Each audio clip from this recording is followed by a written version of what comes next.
Hey, welcome everybody. So we've got a business buildup. I've got two really good friends of mine that are on, and Rick Goldstein, RaggTopp, a long time brand, good friend of mine, and Bob Eichelberg, another great friend of mine that's been in the industry for a long time. So while Bob's working through the technical issues, Rick, go ahead and introduce yourself. Yeah, I'm Rick Goldstein, and my company is Wolfstein's Pro Series. We manufacture RaggTopp convertible care products. We also do soft top for the Jeeps, as well as tonneau covers. We've been in business since really 1998, back when I had black hair. And I had hair. Exactly. And of course now the hair is growing because there's no place to get it cut in Atlanta due to the coronavirus. Wow. So we've been, it really has. So we've been fortunate to have met Renny, goodness, what do you think, 15 plus years ago? Oh yeah. Yeah. It's been a while. It's been a while. Yeah. It's well, and it's, become a good friend, a good champion. A lot of people don't realize that I took this picture off the internet because Rick was a huge founding member of the IDA, of really getting the IDA where it is today. And it's been a lot of work on his part to take and assist with getting the IDA where it's at. So Rick, I'm so glad you can be on. So let's see if Bob, you have audio yet?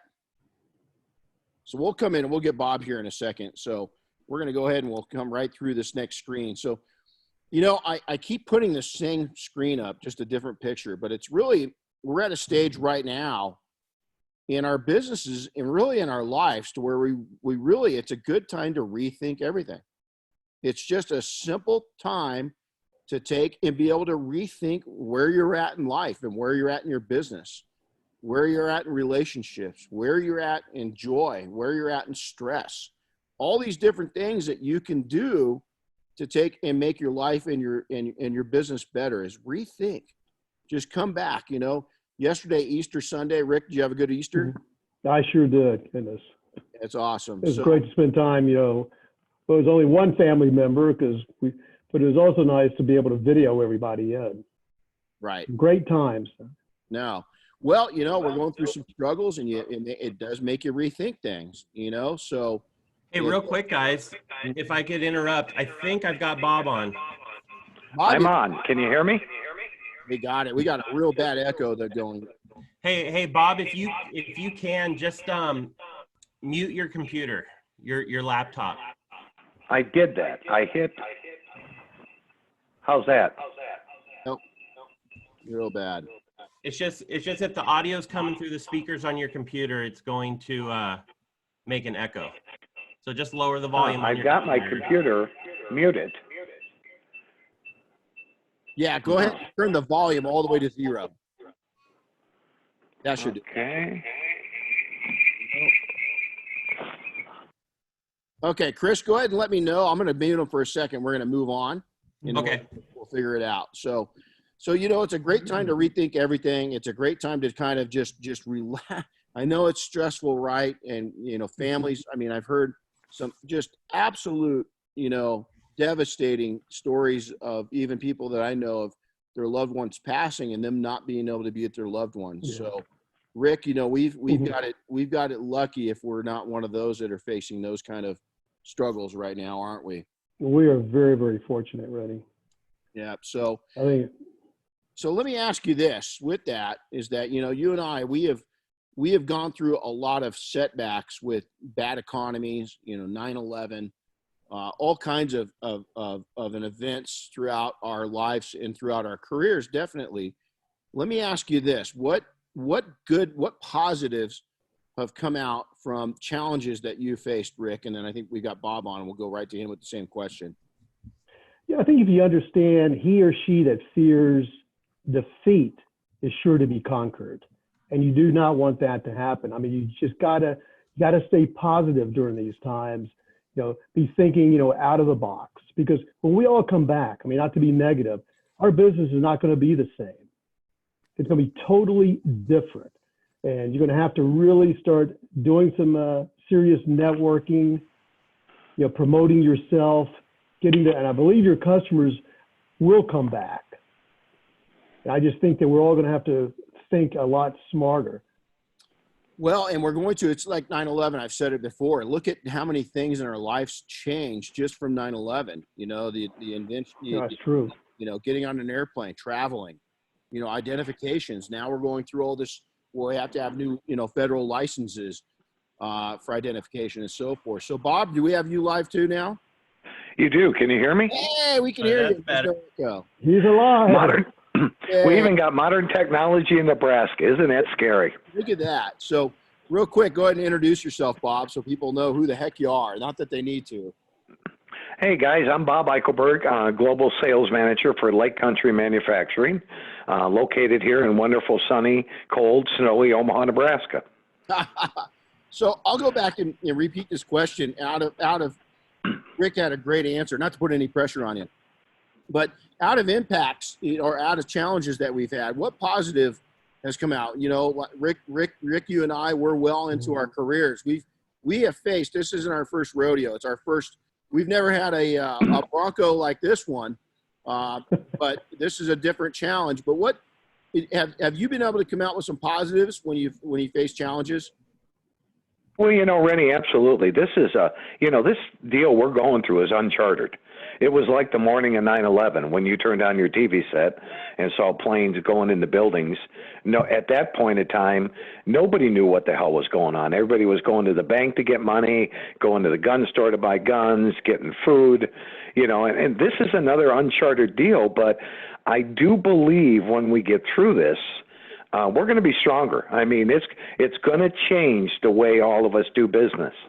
And the fortunate thing is those companies that have planned and are working with their employees, it's going to be different, and it's going to be a learning curve. But I do think those companies that planned, like I'll give a little plug to our company.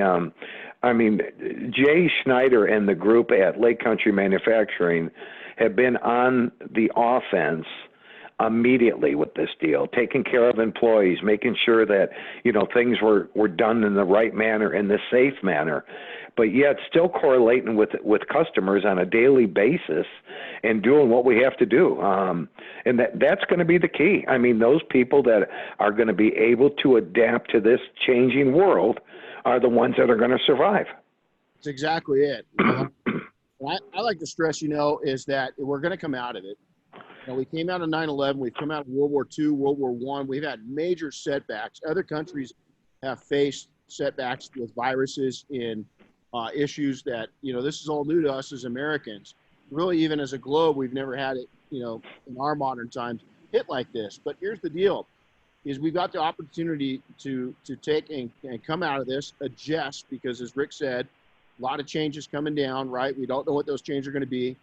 Just to take and come out of this, to reset and to get, for instance, I was talking to the folks at Boeing, is just for them to do all the rehires, to bring everybody back on into active work life. That's going to take some time. Airlines are going to have the same exact challenges. Restaurants, supply chains, everything else is going to have challenges, and it's going to take a little bit of time to get through that. So hey, chapter 3, we're going to start with this, and really it's reduce the stress with a plan. Is if you're just flying by the wire, if you're just taking and going by the seat of your pants, is that you're going to create a lot of problems for yourself. And so within this discussion, this is going to be a long-term effort. Is we're starting out on pages 44 to 47 of the book. It's a very, very important chapter, 2 to 3 sessions on just this chapter alone. What set me apart for success within the detailing industry, some of the weak points, and then the business plan. We're going to talk about the importance of building a business plan. From there, real quickly, is setting yourself up for success.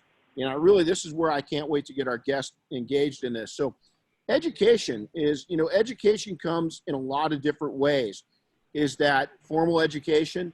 That's schooling, going back into, high school, college, taking specialty classes, vocational classes. All these different education never stops. Experience, practical in life. you know, to take in this, we've got one of our mafia members right here running a tool, and that's practical experience. That's hands-on experience. But what about life experiences? You know, life experiences are so important. And then passion, your passion, it's going to play a big part in how successful you are. And then having some kind of need, what's driving you, you know, and we'll go through and we'll talk about each one of these, and then the correct finances or lack of. So let's go ahead and start out on this one. Let's go ahead and go to Rick. Rick, how important is education, and what kind of things are you seeing within the industry that people are kind of lacking, that they could use more of? And then also your own experiences. Tony, that's a good question. I know now education's, to me, everything.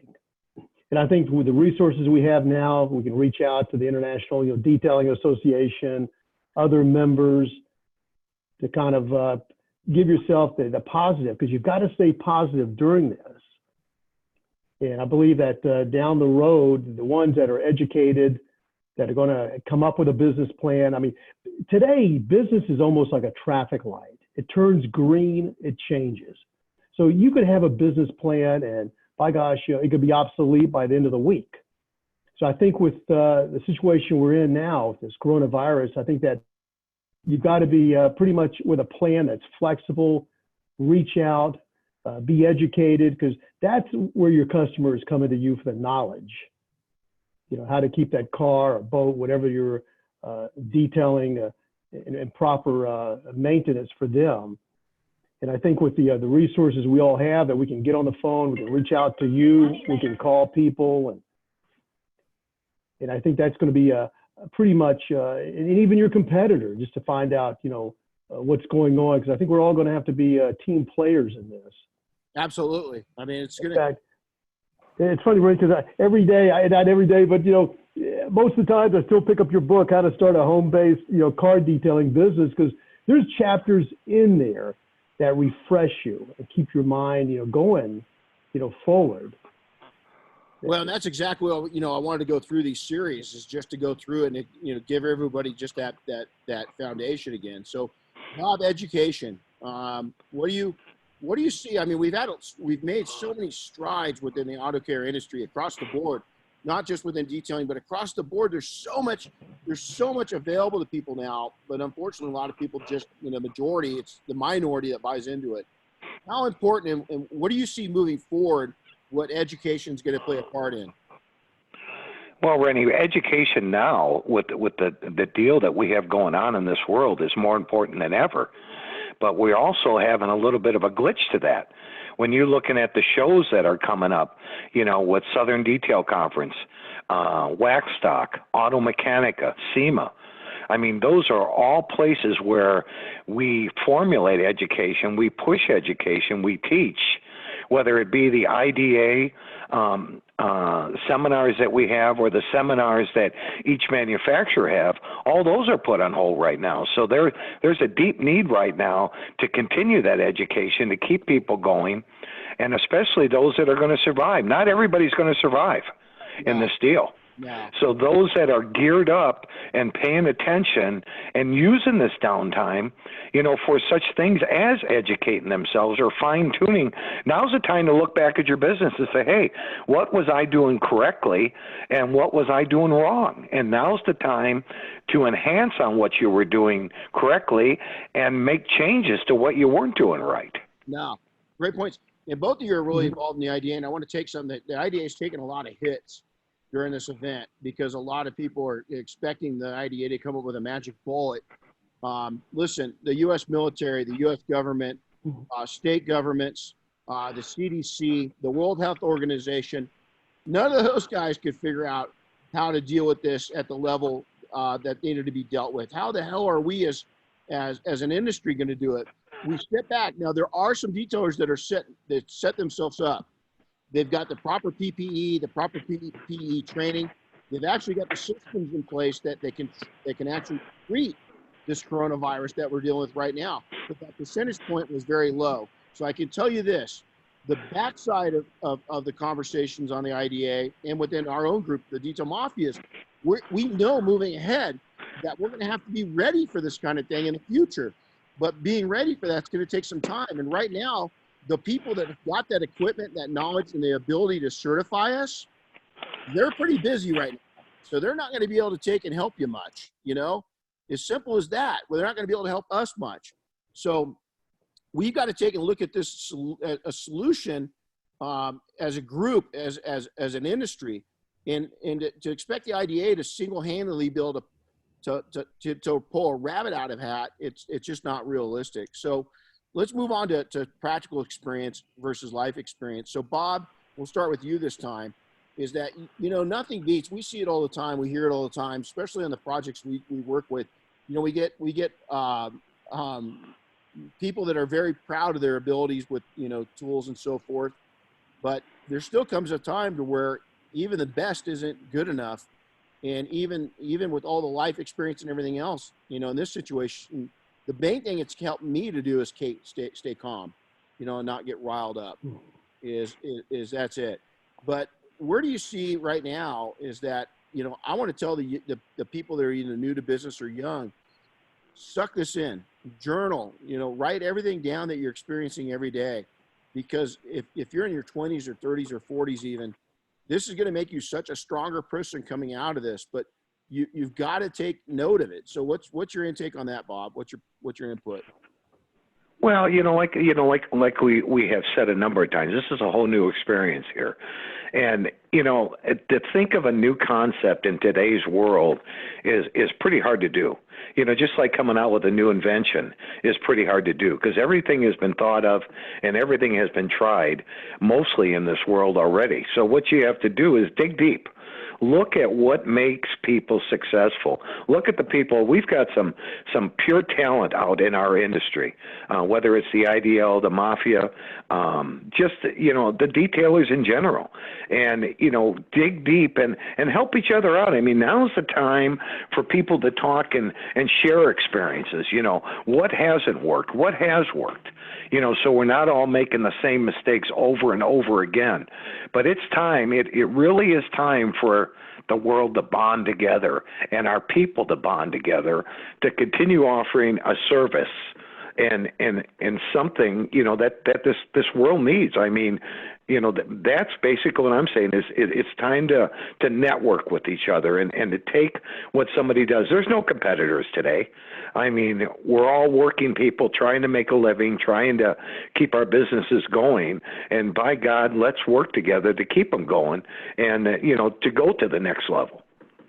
Well, and unfortunately in our industry, a lot of relationships have been fractured because, in most states, detailing's been found to be non-essential. And yet there's a lot of people, staying open and so forth. And it's turned a lot of friendships sideways. So Rick, what's your input on experience, practical and life-wise?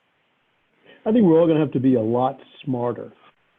We're going to have to go back and look at our customer base, let them know that, we're still out there for them and not sell ourselves short.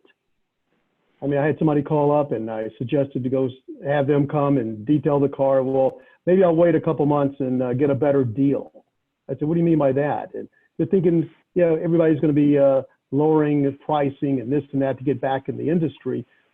And sure, you're going to get the ones that, it used to be you'd get off the interstate and they would see a sign, we'll work for food. And now it's, sometimes it's we'll detail for food. All these people showing up and these lots that are trying to detail cars.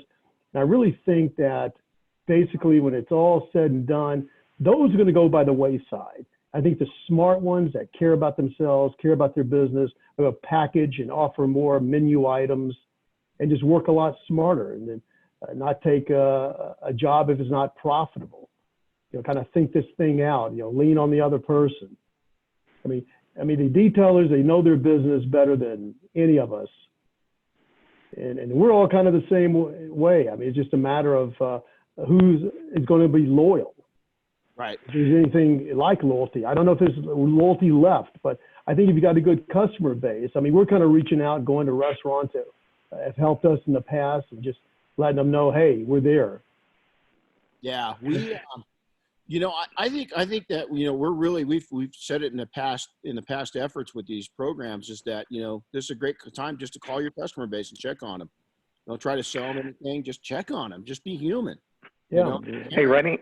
Yeah. Renny, if I can throw something in, what's kind of unique in our detailing business, where we have all these rules now to abide by, the play safe, keep your distance. Think about an industry where it's not like a barber, where you can't get your hair cut today because, not that I need to or you need to, Renny, but, where you can't get your hair cut today because of the exposure you have, or going to the dentist. Dentist office are closed. Restaurants are closed. Bars are closed. Let's talk about the detailer. I was talking to, I took my car in for repair last Friday, and I made an appointment to drive it in, get out of the car. I had a ride waiting for me. They called me to pick it up. My car was outside. The invoice was inside. I never was in contact with anybody, but had my car repaired, so it was a completely safe atmosphere. Well, think of the detailer now. These guys can line up to get somebody's car in, to get it detailed, to get a price arranged, to get payment arranged, to get it done, to have the person pick it up and never be exposed to, never endangering themselves or the customers. So here's a business where, if it's not banned by your state where you absolutely cannot do anything, but in states where you can, here's an opportunity for these guys to work with the system, keep everybody safe, and still keep the business going.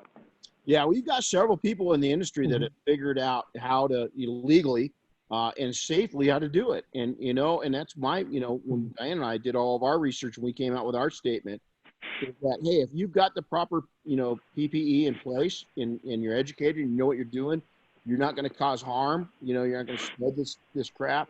More power to you. But, most of us were not prepared for this in the industry. And thus, it's hit us pretty hard. So let's change gears to passion for a little bit. We've got people that I've trained and coached and mentored, and I'm a serious car guy. I mean, I absolutely, my won't say my whole life, but a big part of my life is anything with wheels. I love cars. That's helped me, but a tremendous amount. But it's not necessary. I used to think it was. Because here's why I've switched my point on this, is that if you're passionate about business and you're passionate about customer service, I've seen professionals that have done really well that necessarily weren't too car crazy, but because they were so passionate about their business and their customers, they've done real well. And so we'd love some input from you guys on this. Renny, this is Rick. I think the passion is just about everything that you have. I mean, if your customer knows that you're knowledgeable, you got the passion for doing it correctly and being the best of the best, I think you're going to rise above the other ones that are just going to take a negative approach. Why me? Yeah, no. Well, and I think moving ahead is that, we already know that the world's going to change. We just don't know how yet. We don't know what it's going to look like, but I think we need to be ready to adapt. And I think that showing a passion for your business and showing that you care and showing your customers that you're going the extra mile to be safe and to leave their car clean and all those things are going to be more important than ever. So Bob, do you have anything to add in on the passion side of things? Well, and the passion, starts, from ground zero right now. I mean, obviously when you have a setback, which this is right now, is a temporary setback. I mean, companies have got to figure out what they're going to, you can't just sit around. I mean, the thing we're doing right now at our company is, obviously we're announcing a brand new tool that's going to change the industry. And, we didn't sit back now and say, oh my God, we got this, we got that, let's stop. But, I mean, we're moving forward to looking at the light at the end of the tunnel here so that when we come out of this, we're on path to go. And I think this whole thing is going to change a lot of what happens in the United States.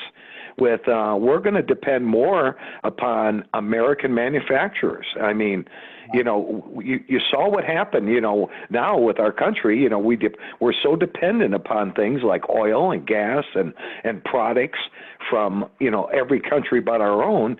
And it's come to bite us right now. I mean, there's some severe shortages right now of a lot of products. Then guess where they're all coming from? They're coming from over the water. So now's the time that people are going to start, you know, figuring this out and coming back to, you know, made better in America. I mean, it's happening. Well, Amen. you look at the issues that we've had, you know, that even Amazon's learned from. Is that I'll tell you, it's made me, I'm not saying I don't enjoy, I'm not going to support Amazon. More than ever, I'm going to buy my things local as much as I can. We have got to take and build up. We can't get these big companies to monopolize, you know, because we've seen how quickly things changed and supply lines dried up. And, you know, we're going to make, when this thing comes loose, man, as our business comes back online, is we're going to make sure to support local small businesses, restaurants, everything else. Everything's been hit. Every business that you can imagine has been hit. And so it's going to be interesting times. So now let's talk about need. You know, when I got into detailing, it's funny is every time I came into detailing, you know, I exited detailing. I came into detailing as a kid, mainly to learn how to fly. And then I helped get my grandma and my mom off of food stamps with it. And then I left it thinking I was this young guy. I had sold my company.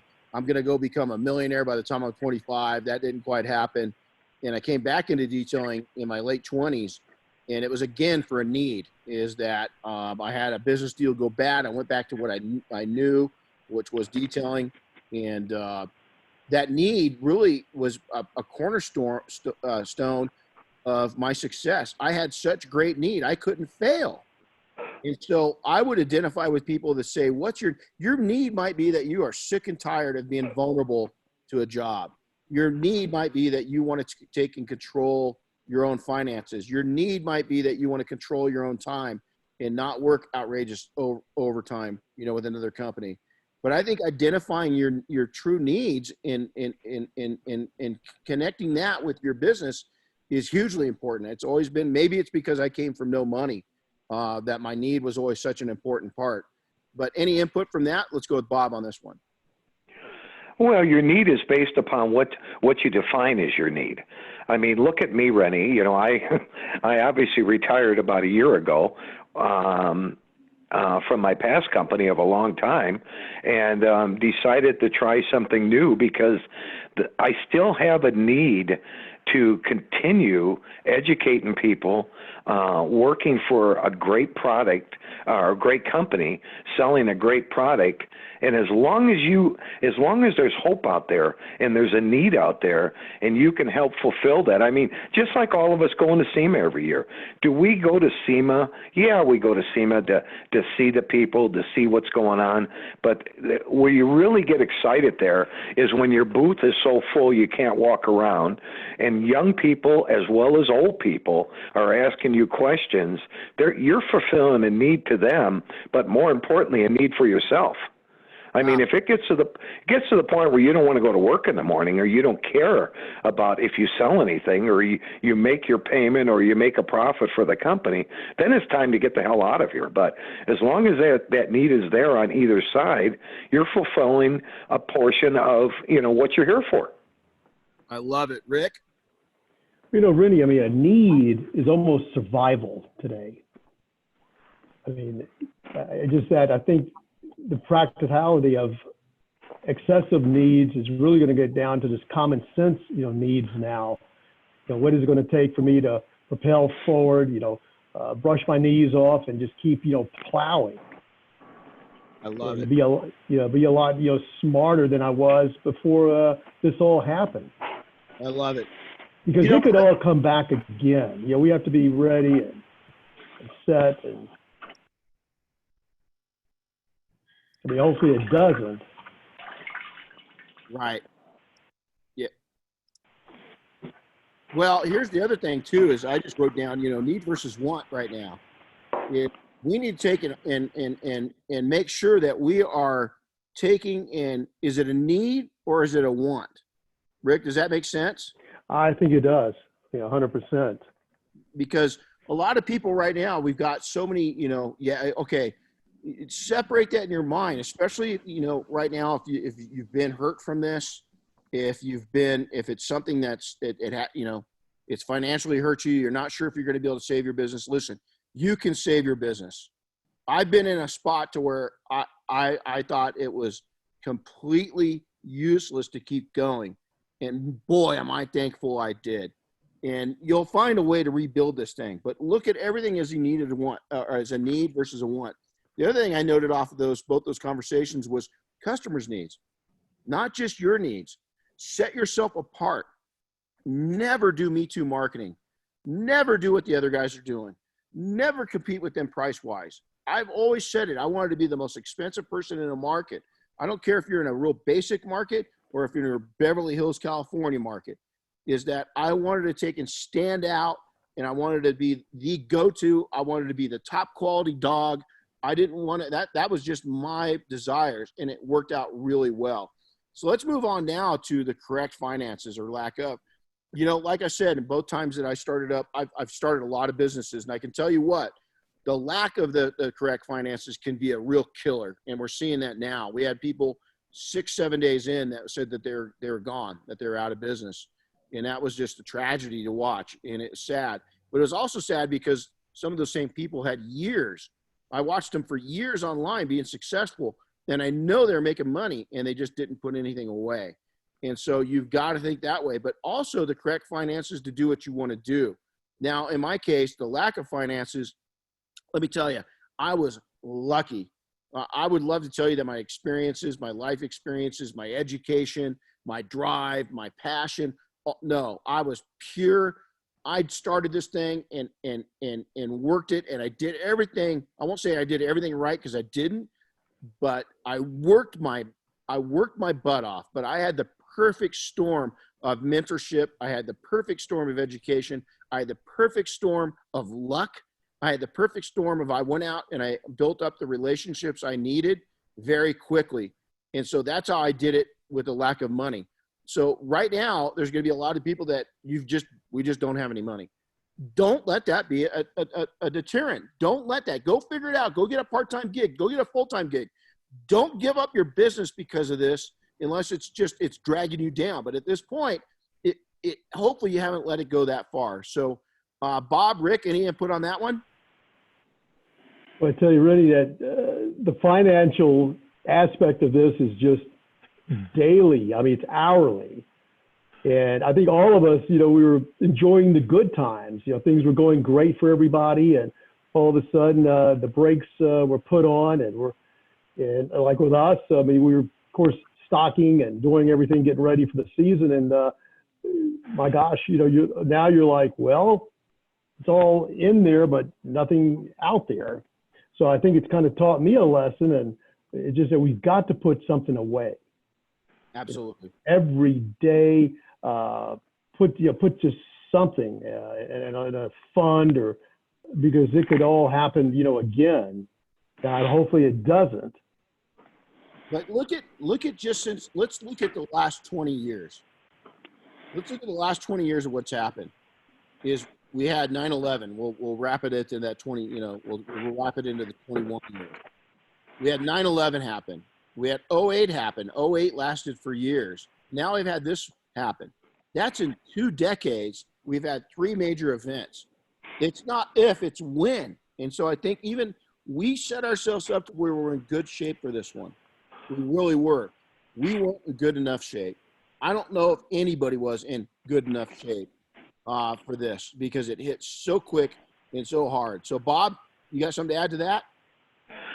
Well, nobody it's kind of like I was talking to my 9-year-old grandson a couple weeks ago, and he's at the age where he's got some questions and he's concerned because, his mommy and daddy are at home, working out of home, and school's canceled and sports are canceled. And I said to young Carter, I said, Carter, I've been through a few of these things. I mentioned, the 2008, which he doesn't understand, the 9/11, which, believe it or not, he did understand.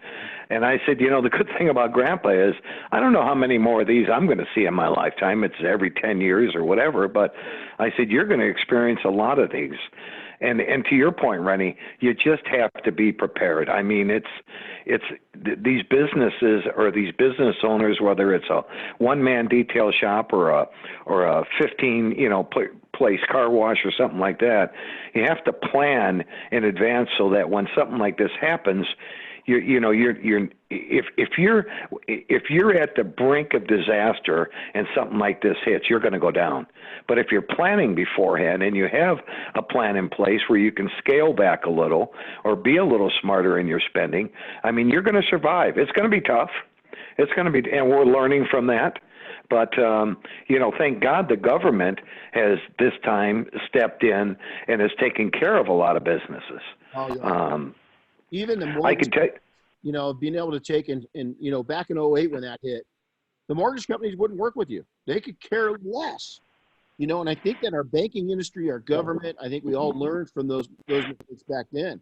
So it was cool to be able to take within a couple days of everything shutting down, to be able to take and slow down the bleeding, on a personal and a business side of things, and so we have learned as a society.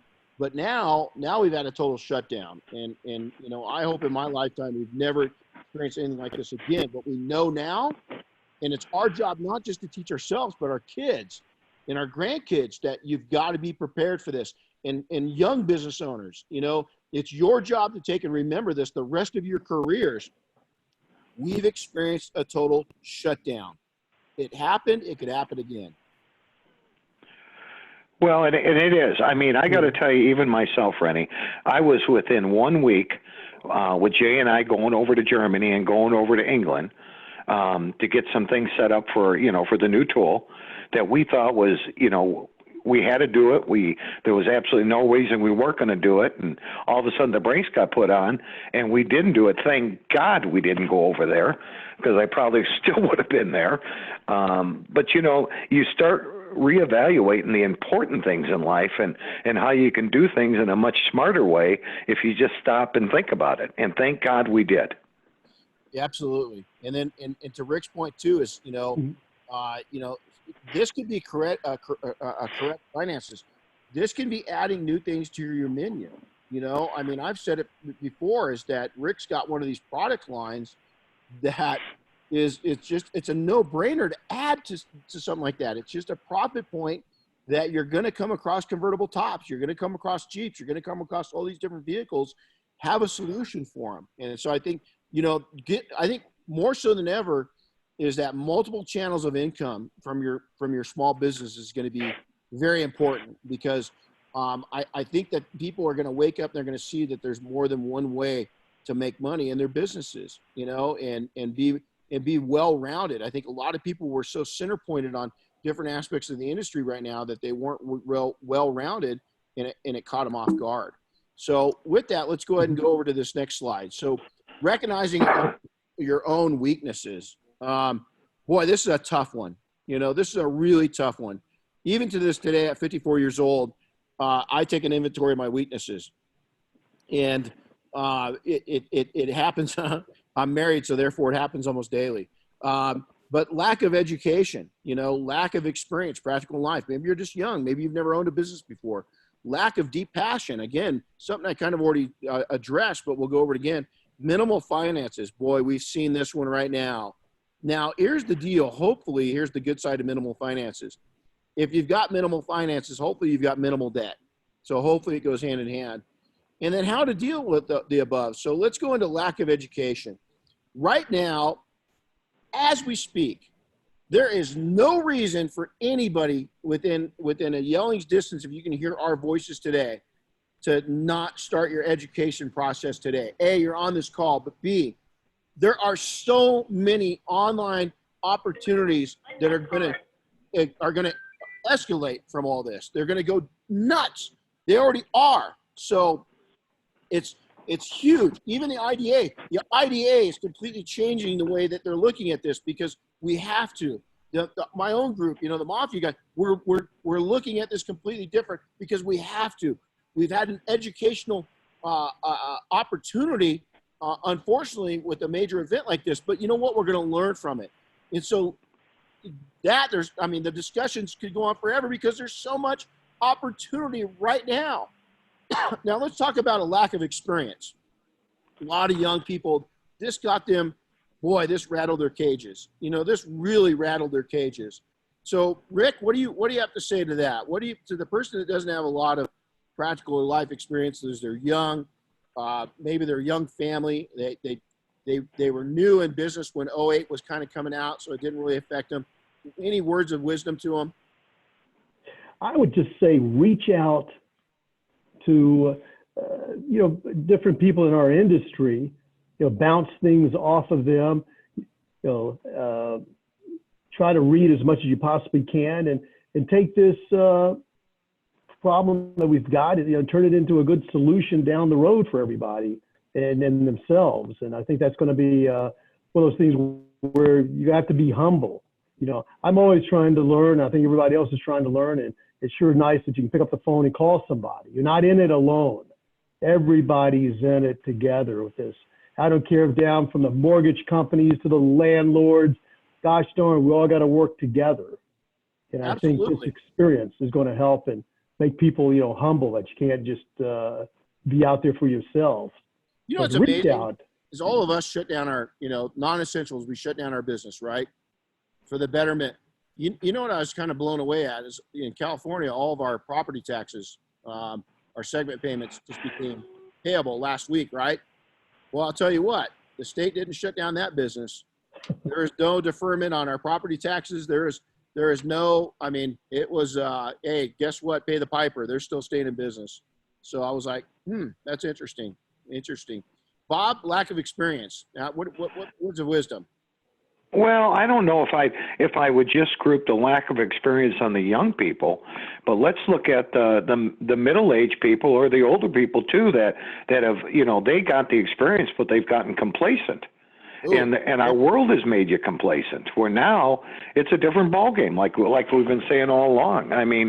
So, while you have these times, like I said, the networking here is just network with somebody. If you don't have the answer, go to somebody. It's like Rick and I.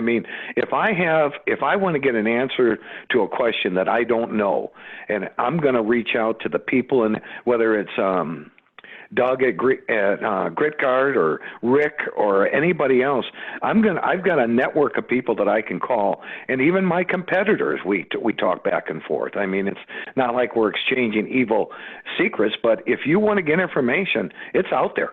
All you got to do is you got to search it. Yeah, great points. Great points. So lack of deep passion, again, I used to think that, to be a car guy, a car gal, kind of had to really be into it. But, I'll tell you, if you're passionate about business and you're passionate about your customer service, your customer experience, your culture within your small business, I think you can beat the lack of passion for cars. We're seeing it all the time. It's we've been amazed on how much people have reached out to professional detailers just for input. They're stuck at home and they're washing their cars and they're doing things on their own. And it's been cool to see some detailers, not a lot, but some really reach out to that DIY market and kind of blend it for the first time. That was really fun to see. Now, jump into something that's really spooky, minimal finances. Again, I hope that when you've got you started your company with very little money and you didn't have any savings, I'm hoping that there's not a lot of debt that's dragging you down. But, we're seeing that, even the big guys weren't prepared for this. Totally, myself included.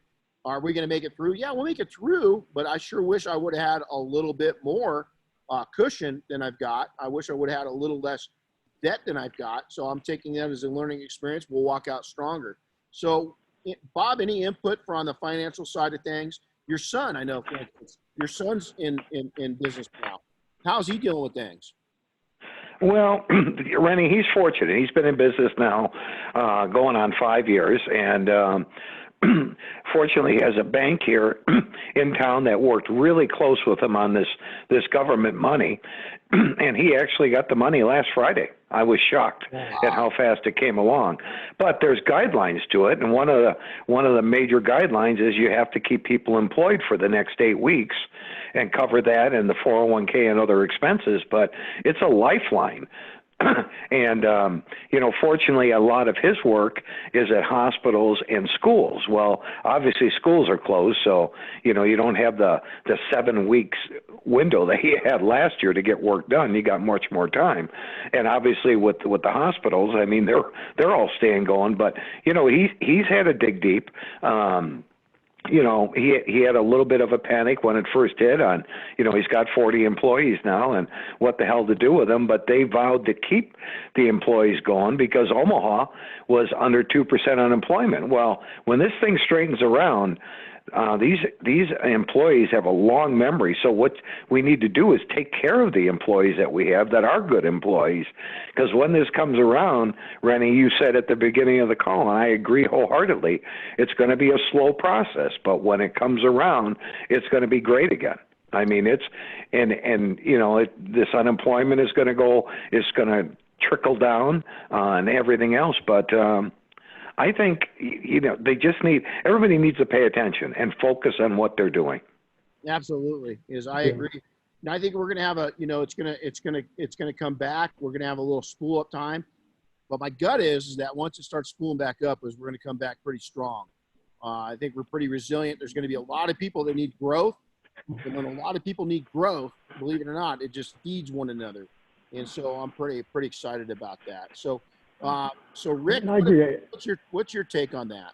I think we have to be very transparent. I mean, meet with your landlord or meet with your banker or talk to the mortgage people, because the last thing they want is you, I, or anybody to go out of business. And I think, if you just reach out to them, say, hey, because they're in the same situation. I mean, their personal finances are probably the same as a business finance, and work some type of plan where you can stay in business. And maybe they've got to cut the rent. The last thing they want to do is see any of us leave.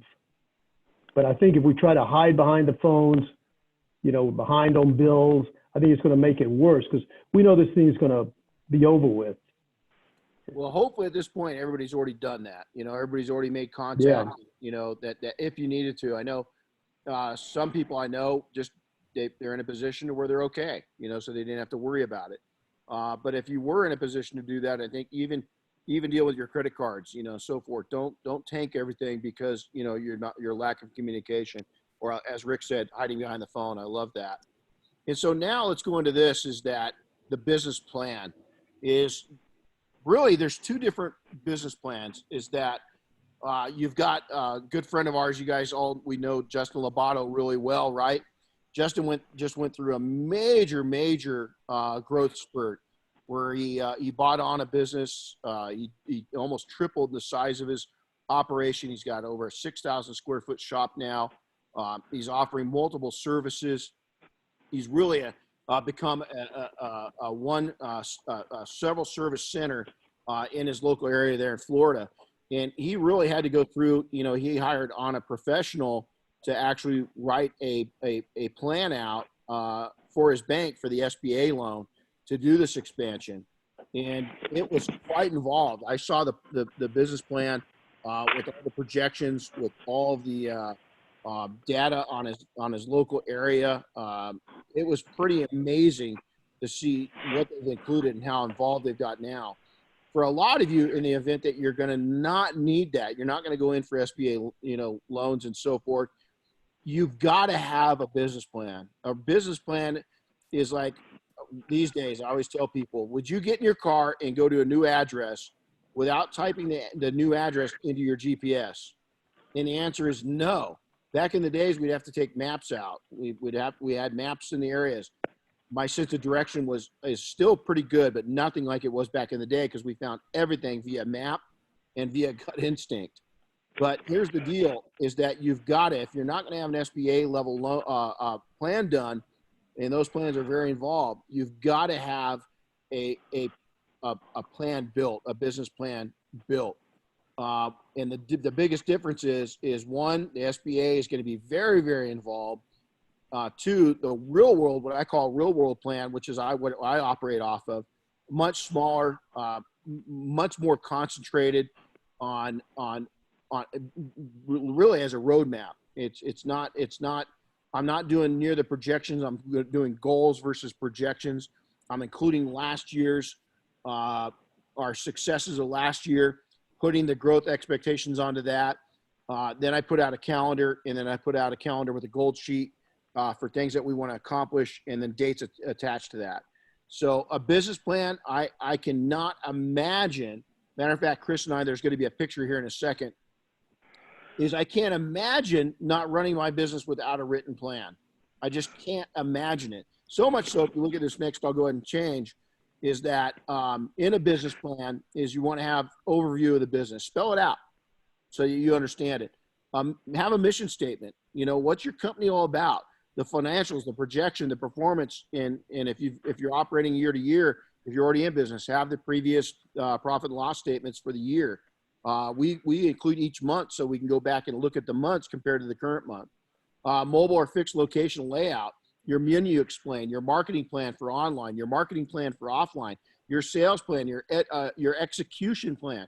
How are you going to execute all this? And then a calendar of goals. And I set a date to every single goal that I have, a date to every single one of them. So Rick, let's start out with you this time. Business plan. How important do you feel it is to have something like this in place? Well, the business plan is everything, because the business plan is your goals, you know, and I think that you constantly got to pull that business plan out, especially today, and change it, modify, you know, what goals are going to be coming up down the road for 3 or 4 months. I mean, what you did in the past is over with, and now it's the future. Absolutely. It's a living document. You know, it's got to change. We'll change. You know, Chris and I just adjusted ours last week. We're going to definitely adjust ours going into, you know, when this opens up. We're already at that. You'll see that next. And so, you know, I agree. And I think that's a living document's got to go. So Bob, what's your put on that?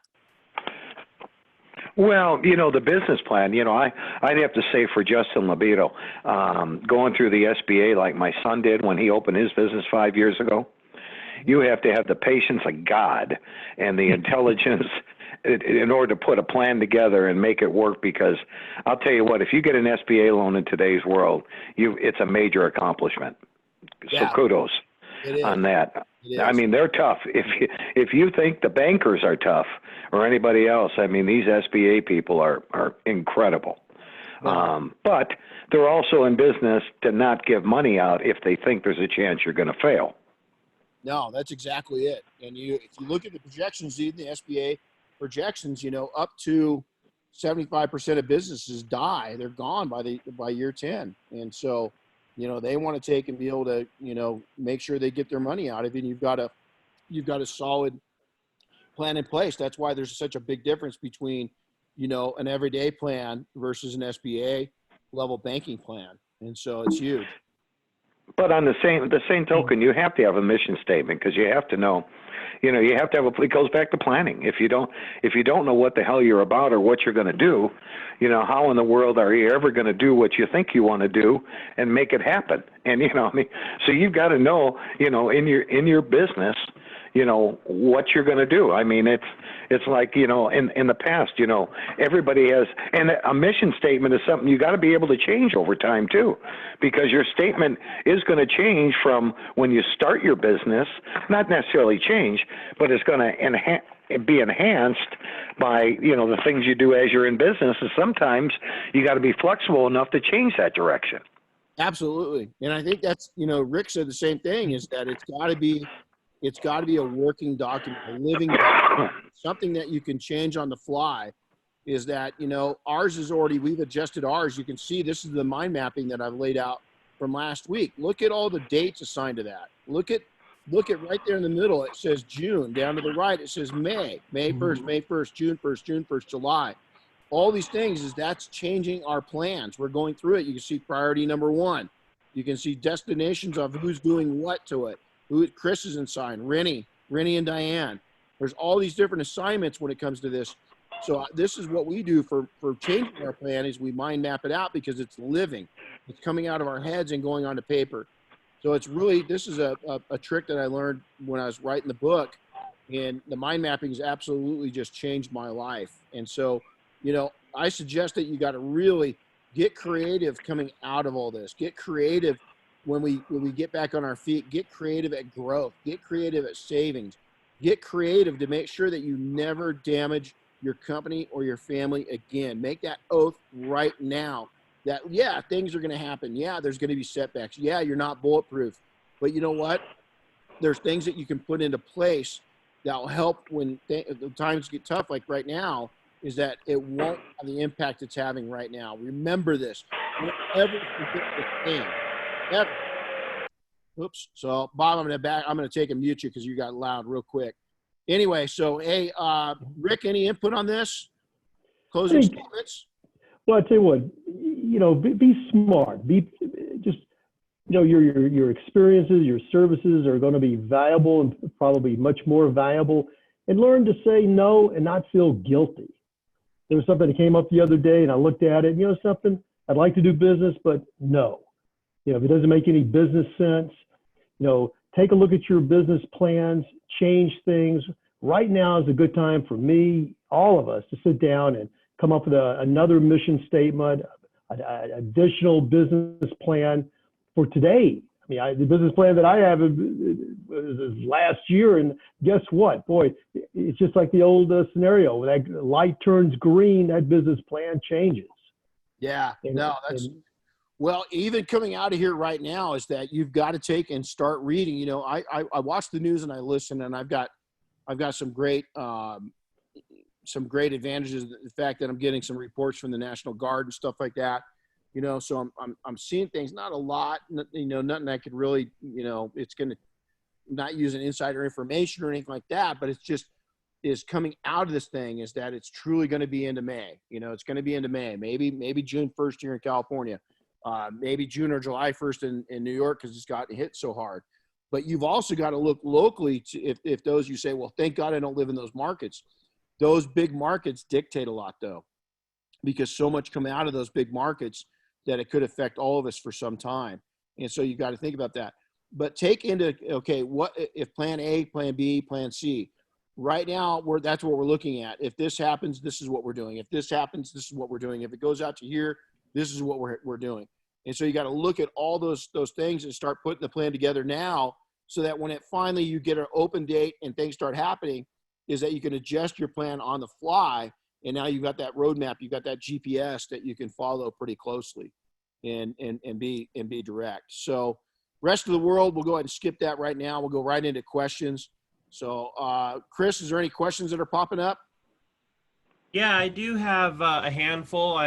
We've got some good comments over on Facebook, and I'll dig through some of those questions real quick. Okay. They're spread out a little bit, but Mike Rhines asked, for those of us that are still open and providing services for our clients, should we be adjusting our pricing due to so many people being out of work? I'm not a pricing adjustment guy. I think there's some added benefits and features that you can add to your menu to bring greater value. Also, you can look at maybe if you don't have entry level services, you could offer some things that you haven't done in the past. Caution detailers to get into becoming car washes. That's a slippery slope, and we just can't compete with car washes unless it's a membership and it's reoccurring and it's happening all the time. There's some benefits to that, but you know, offering wash clays and waxes, quick turn stuff. Interiors are going to be big. Don't get on the bandwagon of selling a bunch of snake oil bullshit stuff that you're sanitizing cars and doing all this crap because, there's going to be, I'll be really interested to see what some attorney generals do because I saw some reports the other day to where they're noting who's fleecing who. That's all I'm going to say. And there's a lot of detailers out there saying some misinformation, and they're prophetizing from it. Maybe not on big ticket stuff, but they're fleecing people. And so I'd be very, very careful, but I wouldn't discount. Rick, Bob, what's your take on that? Your input?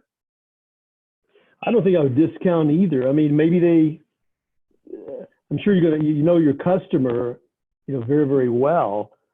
If they do need a little bit of help, I mean, you're in the same situation. Maybe they don't need, 15 things done. Maybe you scale it back to 10. Yeah. I like that. Bob? Well, I agree wholeheartely, but something I want to touch on, when we come out of this, which we all agree we're going to come out of it in time, but we gotta look back at the people that have helped us, the bankers, the customers, the vendors, the detailers, everybody, and we gotta bind up and show some loyalty, show some appreciation down the road. I mean, now is the time for everybody to get in and get things done and add that little bit of help. And sometimes it may be painful.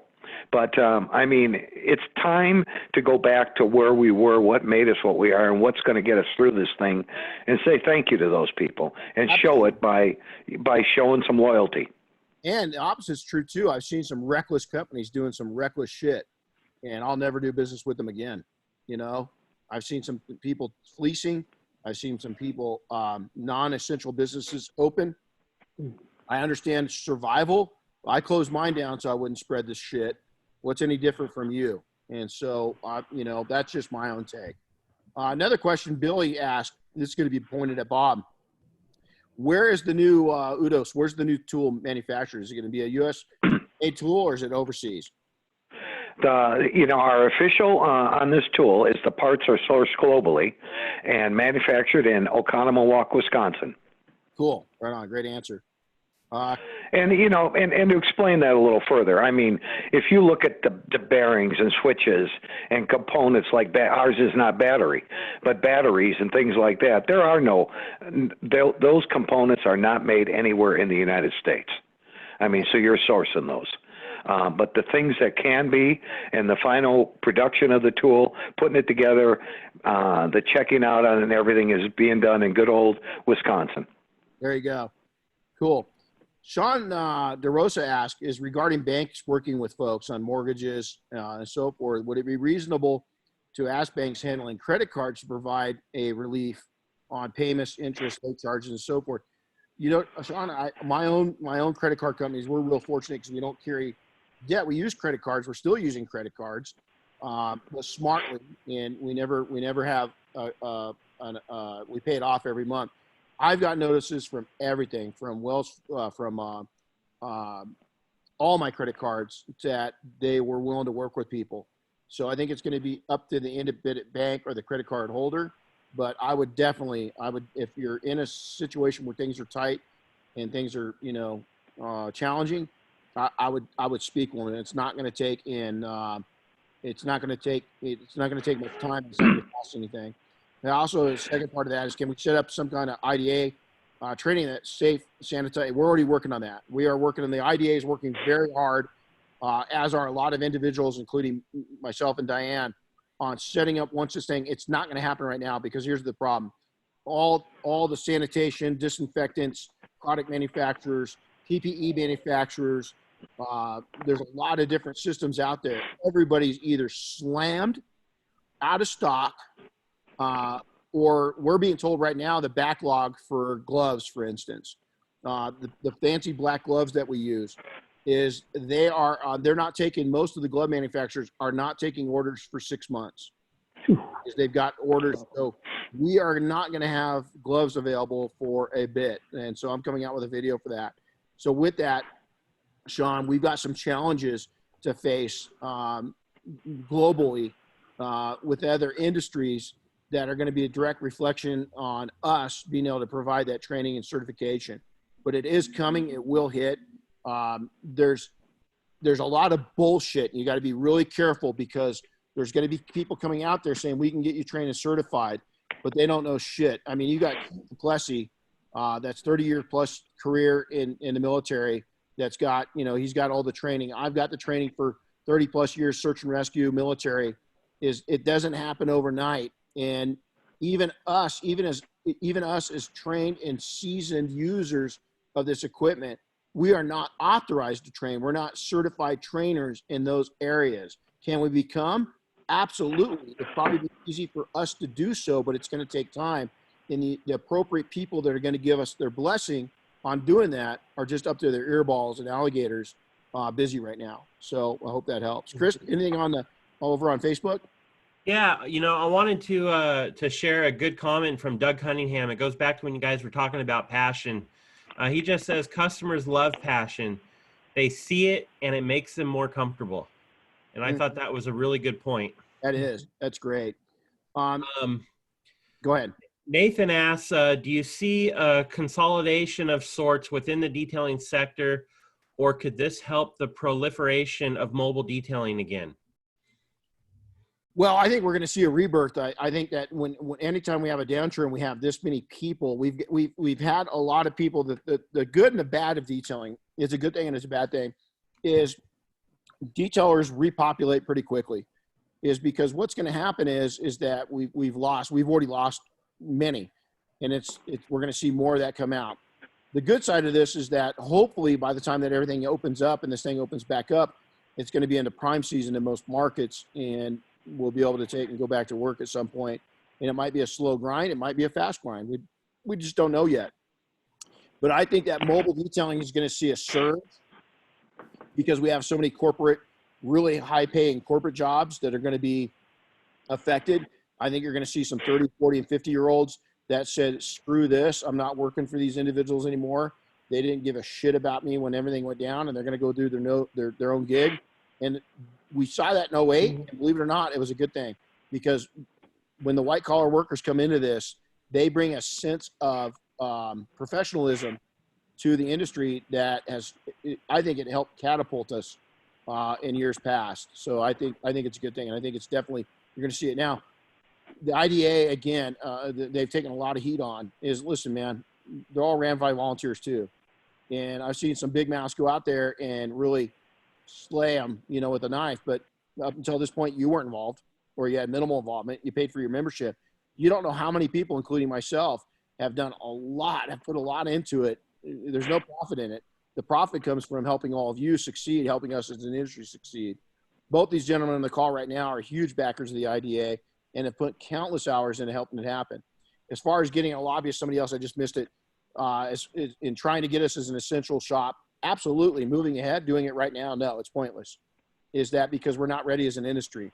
Can we be ready? Absolutely. Will we be ready? Well, there's a lot of things that's going to happen. Again, I'll go back to the simple fact of being able to get gloves, being able to get masks, get supplies to make us allow us to be able to get certified at all these different things, and then finding the right tie-ins. There's a lot of companies that can go out there and help us as an organization and as an industry achieve these things. It's not going to happen overnight. It's going to take a lot of time. Chris? I think I'm scrolling to see if there's anything new. There's a lot of comments and some conversations going on Facebook, but I don't have any new questions. Cool. So I got a comment I want to make real quick is that Tim Jones says that his mom told when he started in business that if you make $2 today, don't spend both today because you might not make one tomorrow. And I think that's a great place to kind of wrap this up. I think it's huge. And so, Rick, Bob, thanks for coming on. It's always great to take and kind of hear somebody else's perspective on things. So, Rick, how do people, if they want to go check out your company, how do they get a hold of you guys? And I'm going to give you a shameless plug real quick. I'm going to tell you right now, if you're listening to this call, this is a word of advice. I have made so much side money. What I'm meaning by is that Rick's products are really good. And Rick's products are very respected in the car industry. So if you've got somebody that has a Porsche or a classic car, especially, convertible or a Jeep people they underestimate the value of add-on services with Jeeps. We've got the new Bronco coming out that's going to have a soft top option.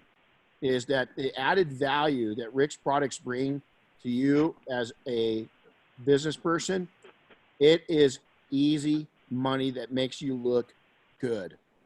Is that a good plug, Rick? That's a great one. You're hired. Yeah, there you go. So, and by That's the a great way, one, but I'm gonna shame you a little bit real quick. Bob's got me his new tool on the way. As a matter of fact, I should get it today or tomorrow, a production unit. I need your kit so I can do some videos. Can I get some products so I can do some videos? consider it out the door today. Okay, good. Shane, It'll be out the door. But, to answer your question, if anybody wants to get a hold of me, toll-free number or the website, I'm available 24/7 because let me tell you, your questions are just as valuable to me. And I actually learn from people that call. So anytime you want to reach out, we got an 800 number, 1-800-377-4700, or just, my website, rick@wolfsteins.com. And I'll be glad to, I'll get right back with you. And it helps me as much as it's going to help the person. We all learn from each other. Well, let's do this too. What we're going to do is we're going to take this one step further. We're going to take in, we're going to organize a public webcast where we're going to take and I'll set up my cameras and I'll show people how to use the system. We'll do a live webcast with you, highlighting the system, suggested, pricing for convertible top care.